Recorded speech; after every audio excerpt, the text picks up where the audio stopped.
నిన్న అక్కడ ఈ డ్రంక్ అండ్ డ్రైవ్ చేస్తుంటే ఒక అతను పట్టుబడ్డాడు. 145 ఆ మిషన్లో చూపించింది. అతన్ని పోలీస్ స్టేషన్ పట్టుకెళ్ళారు.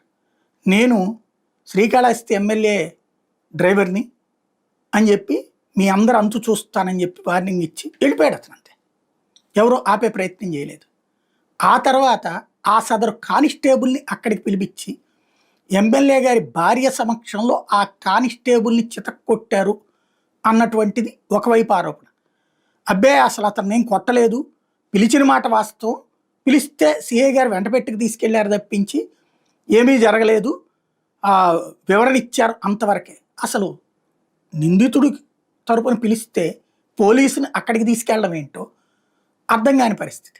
పోలీస్ వ్యవస్థ మొరేల్ దెబ్బతీసినటువంటి సందర్భం. పోలీస్ డిపార్ట్మెంట్ మీద చేయి చేసుకునేటప్పుడు అంటే ఫర్దర్గా ఒకసారి దానికి కూడా వీళ్ళు రాజకీయ రంగు పులిమేసి దానికి కులాన్ని అంటగట్టి మతాన్ని అంటగడతా ఉంటే ఇంకా పోలీస్ డిపార్ట్మెంట్ ఎలా వర్క్ చేసుకోవాలి? సామాన్యుడి మీదనే చట్టం యొక్క శక్తి ఉంటుంది తప్పించి ఇలాంటి వాళ్ళ పట్ల ఉండదు అన్నటువంటి అంశాన్ని తెర మీదకి తెచ్చినటువంటి ఉదంతం ఇది. అంటే నేనేమంటానంటే కొంత పని మా డిపార్ట్మెంట్ చేసుకునే వాళ్ళు.